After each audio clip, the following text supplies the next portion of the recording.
नमस्कार, आप देख रहे हैं पीके टाइम्स में भारती जैन आपके साथ। राजनीति में ताकत कभी मंचों की भीड़ से मापी जाती, कभी चुनावी नतीजों से और कभी संगठन की पकड़ से। लेकिन अब दौर बदल चुका है। आज नेता की असली ताकत उसकी डिजिटल पहुंच, सोशल मीडिया पर उसकी मौजूदगी और जनता के साथ उनके सीधे संवाद से भी तय होने लगी है। पश्चिमी राजस्थान की राजनीति में इस बदलाव का सबसे बड़ा चेहरा बनकर उभरे हैं शिव विधायक रविंद्र सिंह भाटी। मारवाड़ की राजनीति में एक समय ऐसा था जब बड़े राजनीतिक नामों के सामने किसी नए चेहरे का टिक पाना मुश्किल माना जाता था, लेकिन रविंद्र सिंह भाटी ने इस धारणा को बदल कर रख दिया है। उन्होंने ना तो किसी बड़े राजनीतिक परिवार का सहारा लिया, ना ही किसी राष्ट्रीय दल की ताकत पर अपनी पहचान बनाई। उन्होंने अपनी अलग राह चुनी और उस राह का सबसे बड़ा हथियार बना सोशल मीडिया। आज स्थिति यह है कि बाड़मेर जैसलमेर की राजनीति में जहां एक तरफ वर्षों से स्थापित नेता अपने संगठनात्मक ढांचे और परंपरागत वोट बैंक के भरोसे आगे बढ़ रहे हैं, तो दूसरी तरफ भाटी डिजिटल दुनिया में एक ऐसा जन समर्थन खड़ा कर चुके हैं जिससे पूरे राजनीतिक परिदृश्य को नई दिशा मिली है। सोशल मीडिया के आंकड़े इस बदलती तस्वीर को साफ दर्शाते हैं। इंस्टाग्राम पर रविंद्र सिंह भाटी के करीब 31 लाख फॉलोअर्स हैं। कांग्रेस के वरिष्ठ नेता हरीश चौधरी की बात की जाए तो लगभग 1,74,000 और भाजपा नेता कैलाश चौधरी के करीब 2,71,000 फॉलोअर्स हैं। फेसबुक पर भी भाटी का दबदबा साफ दिखता है।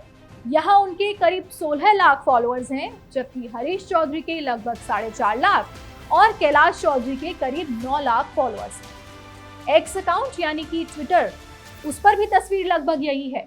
भाटी के करीब 3.5 लाख फॉलोअर्स हैं, जबकि हरीश चौधरी और कैलाश चौधरी दोनों के फॉलोअर्स 3-3 लाख से भी कम हैं। ये आंकड़े सिर्फ लोकप्रियता नहीं बताते हैं, बल्कि ये संकेत देते हैं कि डिजिटल दुनिया में जनता किस नेता को ज्यादा सुनना और देखना चाहती है।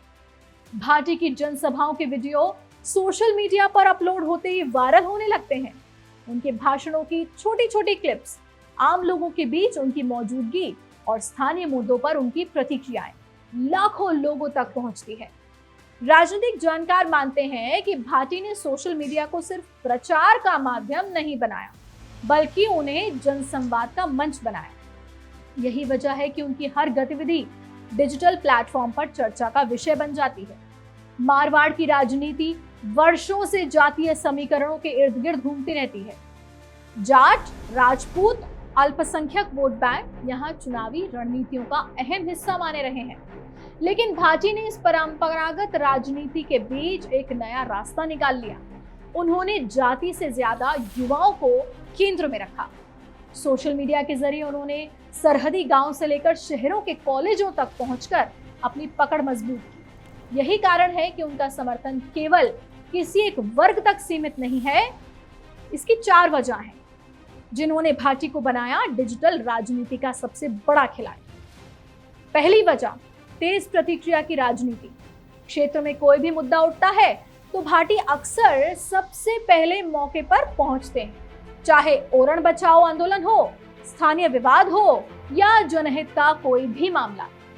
उनकी कोशिश रहती है कि वो सीधे जनता के बीच दिखाई दे। इससे लोगों को ये संदेश जाता है कि उनका नेता मौके पर मौजूद है। अब दूसरी वजह क्या है? वो है युवाओं को राजनीतिक ताकत में बदलना। जहां परंपरागत राजनीति जातीय वोट बैंक पर आधारित रही है, वहीं भाटी ने युवाओं को अपना सबसे बड़ा समर्थन आधार बनाया। सोशल मीडिया पर सक्रिय यही युवा आज उनकी सबसे मजबूत डिजिटल सेना माने जाते हैं। तीसरी वजह है नैरेटिव बनाने की कला। कई नेता सोशल मीडिया का उपयोग सिर्फ सूचना देने के लिए करते हैं, लेकिन भाटी ने इसे भावनात्मक जुड़ाव और माहौल निर्माण का माध्यम बना दिया। उनकी टीम केवल पोस्ट नहीं करती, बल्कि एक राजनीतिक संदेश तैयार करती है जो समर्थकों के बीच तेजी से फैलता है। और चौथी वजह है राजनीतिक स्वतंत्रता। किसी बड़े दल से बंधे नहीं होने की वजह से भाटी कई मुद्दों पर खुलकर अपनी बात रखते हैं। ये बेबाकी उनकी पहचान बन चुकी है और युवाओं के बीच उन्हें अलग स्थान दिलाती है। रविंद्र सिंह भाटी का प्रभाव सिर्फ राजस्थान तक सीमित नहीं है। दुबई, कुवैत, मस्कट और सऊदी अरब जैसे देशों में रहने वाले प्रवासी मारवाड़ियों के बीच भी उनकी मजबूत पहचान बन चुकी है। देश के अलग अलग राज्यों गुजरात, महाराष्ट्र, कर्नाटक और तमिलनाडु में बसे मारवाड़ी युवाओं के बीच भी उनका प्रभाव लगातार बढ़ रहा है। सोशल मीडिया ने इस जुड़ाव को और मजबूत किया। कई बार प्रवासी युवाओं द्वारा बनाए गए वीडियो और डिजिटल कैंपेन भी व्यापक चर्चा का विषय बन जाते हैं। राजनीतिक विश्लेषकों का मानना है कि ये सिर्फ एक नेता की लोकप्रियता नहीं, बल्कि राजनीति में आ रहे बड़े बदलाव का संकेत है। एक तरफ वर्षों पुरानी संगठन आधारित राजनीति, तो दूसरी तरफ डिजिटल युग की नई राजनीति, जहां मोबाइल स्क्रीन पर बन रही छवि लाखों लोगों की राय को प्रभावित कर रही है। रविंद्र सिंह भाटी इस बदलाव के सबसे प्रमुख चेहरे बनकर सामने आए हैं। उन्होंने ये साबित कर दिया है कि आज की राजनीति में केवल मंचों की भीड़ नहीं, बल्कि मोबाइल स्क्रीन पर मौजूद जनता भी उतनी ही महत्वपूर्ण है। और शायद यही वजह है कि मारवाड़ की डिजिटल राजनीति में इस समय एक नाम सबसे ज्यादा दिखता है, और वो है रविंद्र सिंह भाटी।